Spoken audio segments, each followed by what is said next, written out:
Shalom, bagaimana kabarnya?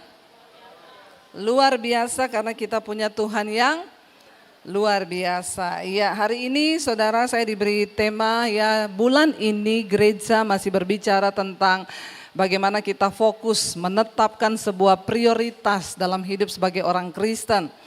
Ya, tetapi subtema hari ini adalah menjadi berkat. Ya, apakah setiap kita hari ini yang ada di tempat ini, coba kita introspeksi diri, apakah hidup kita sudah menjadi berkat?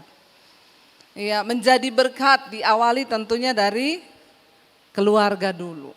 Ya, jangan berpikir yang muluk-muluk mau jadi berkat di bangsa-bangsa, mau berangkat ke Hong Kong, berangkat ke Bangkok, berangkat ke New York, mau jadi berkat di sana. Tapi pertanyaannya, apakah kita sudah menjadi berkat di dalam keluarga kita? Saya percaya orang yang menjadi berkat di dalam rumah tangga keluarga baru bisa Tuhan pakai untuk menjadi berkat di tempat yang lain. Amin. Karena kalau sudah jadi berkat di tempat yang lain, di dalam rumah tidak menjadi berkat, itu berarti kemunafikan. Hari ini saya diberi tema dari Yeremia pasal 29 ayat yang ke-7.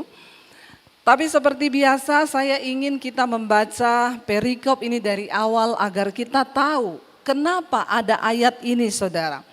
Ayat yang ke-7 kita lihat di sana dikatakan, usahakan kesejahteraan kota kemana kamu aku buang, dan berdoalah untuk kota itu kepada Tuhan sebab kesejahteraannya adalah kesejahteraanmu. Seringkali kita cuma hafal ayat 7-nya ini saja.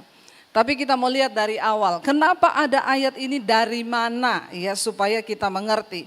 Saudara, saya ingin kita baca dari ayat yang pertama. Kalau saudara lihat judul perikopnya di sana, surat kiriman kepada orang-orang buangan di Babel. Jadi ceritanya ketika ayat ini ditulis, bangsa Israel sedang mengalami pembuangan. Mereka dikalahkan oleh Raja Nebukadnezar. Ya, kenapa? Karena kebebalan mereka. Jadi siklus bangsa Israel itu kita udah tahu. Diberkati, berbuat dosa, dimurkai, dihukum, bertobat.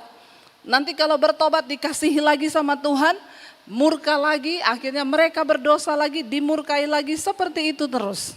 Nah, ketika zaman ini dalam kitab Yeremia mereka diangkat dalam pembuangan di Babel, termasuk para pemimpin, para imam, para nabi. Kenapa? Karena semua sudah berdosa. Nah, kita pengen tahu dari mana ayat ini. Kita baca ayat yang pertama, firman Tuhan berkata, saya baca ayat 1 saudara dan 2 dan seterusnya. Beginilah bunyi surat yang dikirim oleh Nabi Yeremia dari Yerusalem kepada tua-tua di antara orang buangan, kepada imam-imam, kepada nabi-nabi, dan kepada seluruh rakyat yang telah diangkut ke dalam pembuangan oleh Nebukadnezar dari Yerusalem ke Babel. Ayat 2. Itu terjadi sesudah Raja Yekonya beserta ibu suri, pegawai-pegawai istana, pemuka-pemuka Yehuda dan Yerusalem, tukang dan pandai besi telah keluar dari Yerusalem. Semua diangkut. Raja, permaisuri, tukang, orang pintar, orang pandai, ahli-ahli diangkat ke Babel semua. Ayat yang ketiga berkata, surat itu dikirim dengan perantaraan Elasa bin Safan dan Gemaria bin Hikia yang diutus oleh Sedekia Raja Yehuda ke Babel kepada Nebukadnezar Raja Babel. Bunyinya, jadi kerajaan Israel terbagi atas dua kerajaan pada zaman itu, utara dan selatan, ya, Yehuda dan Yerusalem. Lalu ayat yang keempat berkata, beginilah firman Tuhan, ini isi bunyi surat dari Yeremia, nubuatan yang Tuhan sampaikan. Beginilah firman Tuhan semesta alam Allah Israel kepada semua orang buangan yang diangkut ke dalam pembuangan dari Yerusalem ke Babel. Dirikanlah rumah untuk kamu diami, buatlah kebun untuk kamu nikmati hasilnya. Ambillah istri untuk memperanakan anak laki-laki dan perempuan. Ambilkanlah istri bagi anakmu laki-laki dan carikanlah suami bagi anakmu perempuan. Supaya mereka melahirkan anak laki-laki dan perempuan agar di sana kamu bertambah banyak dan jangan berkurang. 7. Usahakanlah kesejahteraan kota kemana kamu aku buang dan berdoalah untuk kota itu kepada Tuhan sebab kesejahteraannya adalah kesejahteraanmu juga. Ayat 8, sungguh beginilah firman Tuhan semesta alam Allah Israel. Janganlah kamu diperdayakan oleh nabi-nabimu yang ada di tengah-tengahmu, oleh juru-juru tenungmu, dan janganlah kamu dengarkan mimpi-mimpi yang mereka mimpikan, sebab mereka bernubuat palsu kepadamu demi namaku. Aku tidak mengutus mereka, demikianlah firman Tuhan. Ayat yang ke-10, sebab beginilah firman Tuhan, apabila telah genap 70 tahun bagi Babel, barulah aku memperhatikan kamu. Aku akan menepati janjiku kepadamu dengan mengembalikan kamu ke tempat ini. 11 ayat hafalan kita, baca sama-sama. Sebab aku ini mengetahui rancangan-rancangan apa yang ada padaku mengenai kamu. Demikianlah firman Tuhan, yaitu rancangan damai sejahtera dan bukan rancangan kecelakaan, untuk memberikan kepadamu hari depan yang penuh harapan. Jadi kita tahu konteks dari ayat ini. Kenapa ayat ini keluar? Dia konteksnya waktu itu bangsa Israel sedang dalam pembuangan. Karena ketidaktaatan mereka dibuang. Tapi Tuhan itu luar biasa. Namanya bangsa pilihan. Mau dimurkai, dibuang, tetap diperhatikan Tuhan. Kenapa Tuhan izinkan mereka dibuang? Supaya mereka bertobat. Saudara, hari ini sedang ada di manakah engkau? Saya tahu dan saya mengerti. Berada di dalam pembuangan itu, saya mau tanya, enak atau tidak? Enggak enak. Kenapa enggak enak? Karena mereka harus keluar dari zona nyaman. Bayangkan udah punya rumah di Yerusalem, menikmati segalanya, tiba-tiba datang Babel menyerang Yerusalem, Nebukadnezar menaklukkan semuanya, dibawalah mereka ke Babel. Tidak enak, mereka harus pergi dengan paksa menjadi orang-orang buangan di negeri orang, disuruh kerja di Babel. Tetapi dalam keadaan tidak enak pun Tuhan masih berfirman. Hari ini engkau ada di dalam keadaan yang tidak enak sekalipun, asal engkau masih mendengar suara dan tuntunan Tuhan, itu masih harus berkata puji Tuhan. Kenapa? Karena tujuan Tuhan itu pasti mendatangkan kebaikan bagi hidup kita. Di tengah keadaan yang tidak enak, Tuhan suruh bangsa ini tetap menjadi berkat. Kamu harus tetap menjadi berkat sekalipun tidak enak. Bagaimana Tuhan menuntun mereka? Yang pertama di sana dikatakan apa tadi Tuhan bilang sama mereka? Kamu di pembuangan jangan jadi batu sandungan. Itu di negara orang. Ya, jadi Tuhan berkata yang pertama, bagaimana kamu jadi batu sandungan? Dirikanlah rumah untuk kamu diami, buat kebun untuk kamu nikmati hasilnya, supaya hidupmu jangan jadi batu sandungan. Jadi berkat artinya apa? Pertama, kita harus bekerja, buat kebun, bikin rumah, supaya jangan susahkan orang. Katakan amin. Saya nggak bisa beli rumah, Bu, belum bisa bangun rumah, ya sudah, ngekos enggak apa-apa, asal jangan jadi batu sandungan. Ya, ngekos nggak masalah, yang penting jangan jadi batu sandungan. Pinjem uang kanan kiri di tempat kos-kosan, wah itu udah terkenal, Bu, kalau minjem nggak pernah balik. Di sini tidak ada, amin. Kalau ada jangan angkat tangan. Nanti kita baptis ulang. Direndam berapa? 15 menit. Nanti buka mata langsung di rumah Bapa di sorga. Lebih baik tubuhnya binasa tapi jiwanya selamat. Banyak orang Kristen tidak menjadi berkat, utang tidak bayar. Kita ngomong jadi berkat nomor satu, uang dulu deh. Kalau hidup kita tidak bisa dipercaya dalam hal uang, maka tidak mungkin dalam hal yang lain kita dapat dipercaya. Itu kata firman Tuhan. Bagaimana hidup kita menjadi berkat, saudara? Jangan jadi batu sandungan. Ya, di RT kita, sudahkah kita jadi berkat? Itu, Bu, rumah itu paling terkenal. Bayar iuran sampahnya, nggak pernah bayar. Padahal itu orang Kristen loh, kata tukang sampah. Ya, kalau di RT suruh bayar nambah, ini nambah ya iuran sampahnya jadi 50.000. Nggak usah marah-marah, nggak usah bersungut-sungut. Saya di tempat saya RT berapa sampahnya Pak? 20.000. Saya bilang kasihan banget tukang sampahnya makan apa? Saya kasih 100.000, katakan. Itu orang Kristen. Jangan pelit, orang kikir nggak masuk surga. Bilang amin. Bapak-bapak jangan pelit, amin. Ibu-ibu juga, amin. Kita ini kan dapat kesempatan jadi berkat terus juga anugerah loh saudara. Ya, jangan sampai saudara tuh di RT terkenal orang antik. Oh itu antik kok bu. Belum ngomong apa-apa sumbangan udah marah-marah duluan dia. Itu banyak saya dengar orang Kristen yang tidak menjadi berkat di lingkungan keluarga, di dalam lingkungan bertetangga. Biar kita ini dikenal sebagai suratan Kristus yang terbuka. Ya, saya kasih tukang sampah 100.000 plus sembako tiap bulan.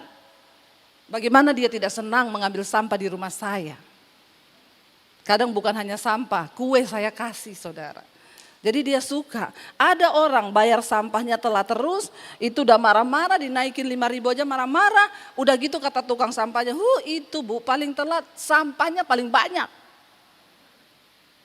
Kata tukang sampahnya, kalau orangnya ada di depan sih mau kalian saya angkat masukin tong. Karena jadi sampah mas ya. Ya jadi berkat saudara, nggak usah muluk-muluk. Nomor 1 dalam hal uang dulu, jangan pelit. Bapak-bapak, ya engkau juga di dalam keluarga harus menjadi berkat bagi istri dan anak-anakmu. Ya jangan sampai di dalam rumah saja kita tidak menjadi berkat. Bagaimana kita bisa jadi berkat di luar? Kita nggak usah ngomong muluk-muluk saudara. Kita mulai dari rumah tangga kita terlebih dahulu menjadi berkat. Tuhan bilang nomor 1 bangun rumah, bikin kebun, tanami dari hasil tanahmu kamu akan hidup. Kamu akan makan. Jangan meminta-minta, selama Tuhan kasih kita kesempatan, itu pasti Tuhan kasih kita kekuatan untuk berjuang di dalam hidup ini. Saya dapat telepon dari seorang wanita, bu saya mau bunuh diri bu. Kenapa ibu mau bunuh diri? Saya ini istri simpenan. Terus sekarang suami orang itu yang simpen saya, dia memutuskan balik sama istrinya. Dia enggak mau kasih saya bulanan lagi. Saya bilang puji Tuhan, haleluya 12 kali. Lah ibu mau bunuh diri kenapa bu? Itu puji Tuhan haleluya 12 kali. Itu kesempatan Tuhan berikan supaya ibu bertobat. Tapi saya nanti makan dari mana? Saya nanti malu sama tetangga. Yang pertama bersyukur kamu keluar dari dosa kenajisan percabulan. Kamu menjadi sampah masyarakat, jadi simpenannya suami orang. Bertobat. Kamu juga tidak menjadi berkat bagi anak-anakmu. Ibu umur berapa sekarang? 45, masih muda, bisa kerja. Kalau bertobat Tuhan pasti buka jalan, katakan. Asal hidup kita lurus, selalu ada jalan yang Tuhan beri. Tapi kalau memang maunya enggak kerja, ya sekarang kan banyak orang enggak mau kerja, jadi simpenan aja. Bisa punya mobil, bisa punya rumah, punya apartemen, tapi ujungnya engkau masuk neraka. Saya berdoa bagi setiap orang Kristen yang mendengarkan khotbah saya ini, karena ini siaran online. Saya lihat yang nonton tuh puluhan ribu kalau khotbah saya. Ya dengar baik-baik, engkau yang hari ini jadi simpenan, bertobat. Jangan engkau memperoleh dunia dan segala isinya, tapi engkau kehilangan nyawa. Buat apa punya mobil, punya rumah? Tapi ada orang Kristen yang jadi simpenan, punya mobil, diangkat di Facebook. Puji Tuhan, berkat Tuhan. Padahal yang ngasih suami orang. Gitu bilang berkat Tuhan, pret. Bertobat saudara ya. Ayo kita jadi berkat hidup ini. Pertama Tuhan bilang bangun rumah, kerjakan kebun. Tanami kebun, buka kebun bagimu. Bekerja dari tanganmu sendiri di negeri orang. Kenapa Tuhan buang bangsa ini ke negeri orang? Supaya mereka tuh belajar. Supaya mereka belajar bagaimana hidup menjadi berkat. Ya keluar dari zona nyaman mereka. Lalu yang berikutnya di sana Tuhan bilang apa? Ambillah istri untuk memperanakkan anak laki-laki dan perempuan bagimu. Jangan ambil simpenan.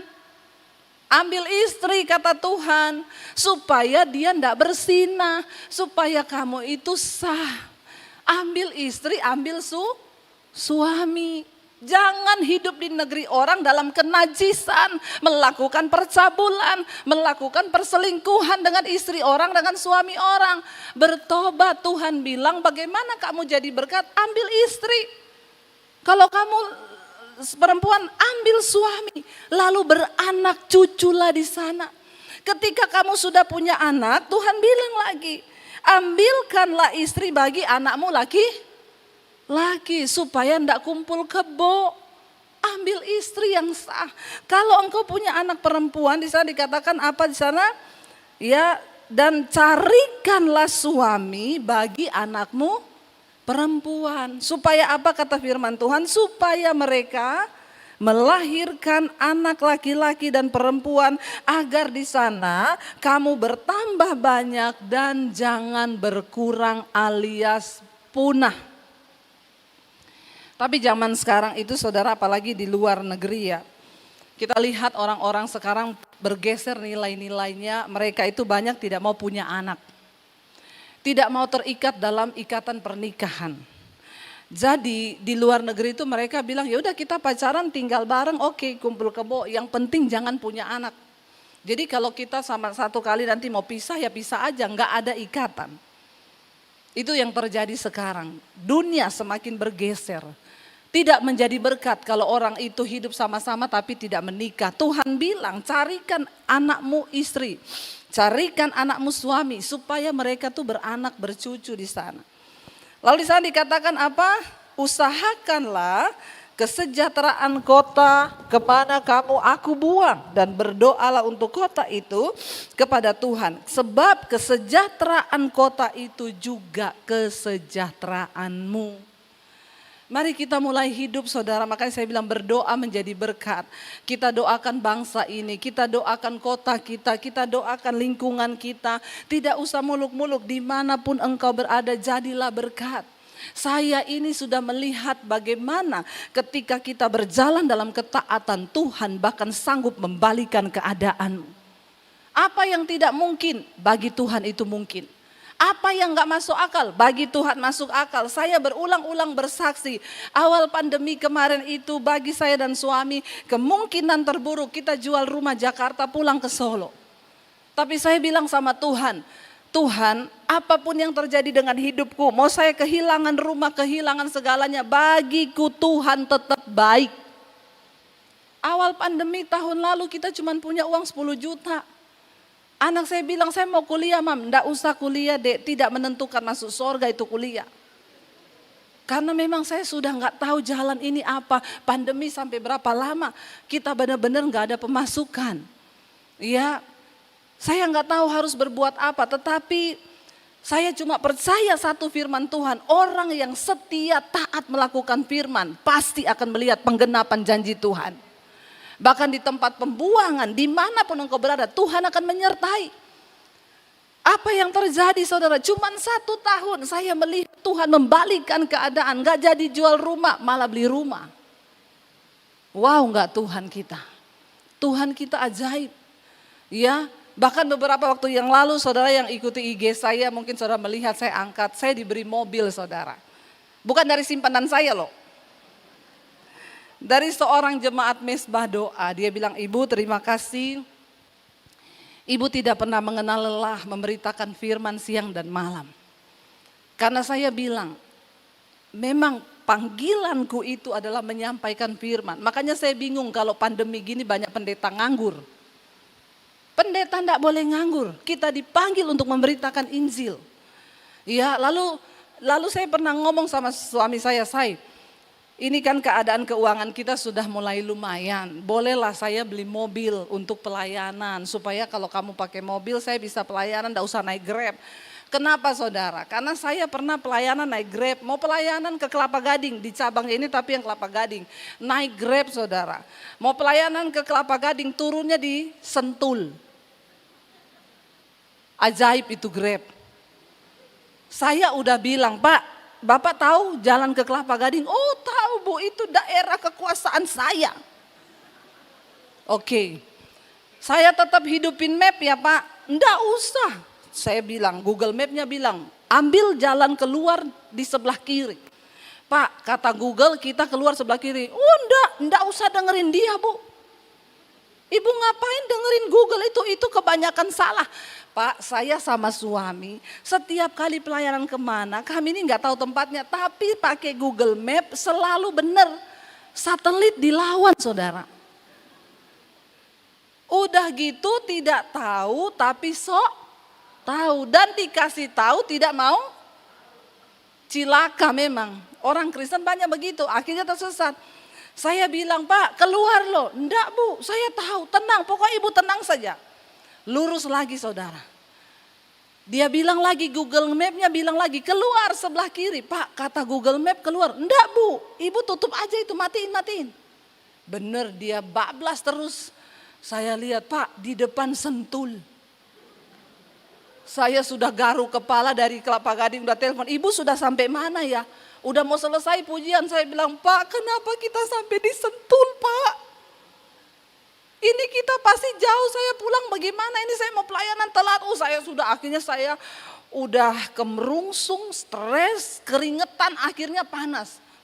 Pak putar balik Pak cepet, dan kali ini Bapak dengerin saya ya. Bapak denger ini Google Map ngomong apa, Bapak turuti dia. Jangan Bapak suruh diam dia, sekarang Bapak yang diam, biar Google Map yang bicara. Ini saya telat loh Pak, ini saya mau pelayanan gini-gini. Iya Bu, ya udah hidupin aja Bu. Di tengah jalan saya kepanasan, Pak AC mobilnya nggak dingin. Saya kencengin ya Bu, ini sudah paling kenceng loh, karena mungkin senewen ya Pak saudara. Tiba-tiba lagi jalan suara meledak, dor gitu ya. Saya bilang apa itu Pak, ban? Bukan, bentar Bu kita berhenti. Bu AC saya meledak. Saya bilang Tuhan sial apa saya ini tadi bangun pagi, aduh Tuhan, saya telepon suami saya di Sentul.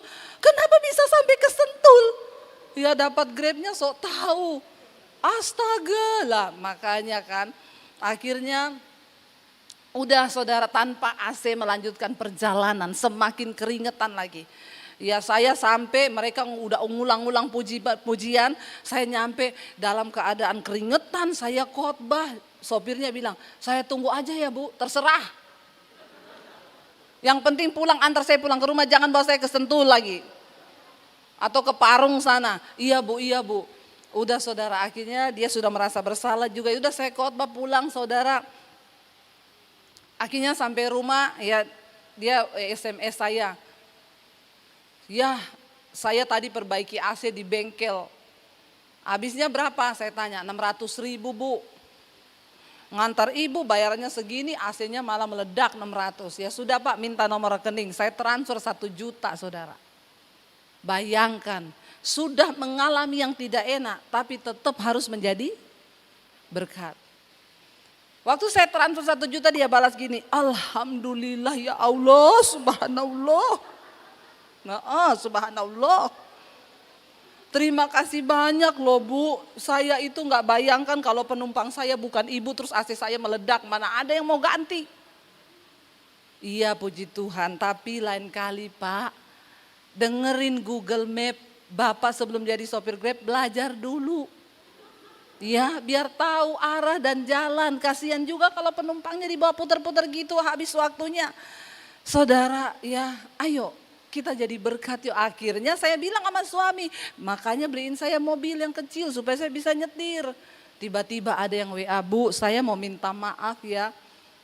Ibu jangan tersinggung, kenapa? Saya mau beliin ibu mobil, enggak perlu minta maaf. Haleluya 12 kali. Biasanya saya tuh kalau buka WA, ada orang minta maaf begitu, memang gak saya buka. Karena kebanyakan Bu minta maaf. Saya punya utang online besok jatuh tempo. Banyak orang Kristen yang model begitu. Jadi tolong ibu bayarkan ya nomor rekening saya ini tagihannya 6 juta. Saya bilang pret. Berdoa, andalkan Tuhan, bertobat, jangan utang. Makanya kalau minta maaf nggak saya baca. Tapi ini maaf Bu, saya klik, saya mau beriin ibu mobil. Haleluya. Coba sering-sering yang minta maaf begini saudara. Saudara ketika engkau rajin berbuat baik kata firman Tuhan, siapakah yang akan berbuat jahat kepadamu? Engkau akan memiutangi Tuhan, makanya ayo kita mulai hidup jadi berkat. Ya jadi berkat bagi banyak orang supaya engkau melihat janji Tuhan digenapi. Mari kita tundukkan kepala, kita berdoa. Terima kasih Bapak, kami mengucap syukur. Pakai hidup kami untuk menjadi berkat. Kami mulai di tengah keluarga rumah tangga kami, agar kami boleh menjadi berkat bagi banyak orang. Supaya lewat hidup kami nama Tuhan boleh dipermuliakan. Ajar kami Bapa dalam keluarga, rumah tangga, pekerjaan kami boleh menjadi berkat. Sebagai orang Kristen kami menjadi orang yang rajin bekerja. Kami punya kebun untuk kami hidup dari sana, entah itu dalam pekerjaan dimanapun. Itu adalah hasil tanah yang kami kerjakan bagi Tuhan supaya kami boleh hidup. Biarlah tanamkan dalam hati dan benak kami untuk hidup menjadi berkat. Ampuni segala dosa pelanggaran, mungkin kami tidak menjadi berkat di banyak hal, tapi hari ini kami mau bertobat. Kami mau menjadi pelaku-pelaku firman-Mu, supaya kami melihat tangan Tuhan bekerja di hidup kami. Terima kasih Bapa, tidak ada yang perlu kami takutkan, tidak ada yang perlu kami ragukan mengikut Tuhan. Sebab Engkau Allah yang tepat pada waktunya. Engkau turut bekerja dalam segala hal untuk mendatangkan kebaikan bagi kita.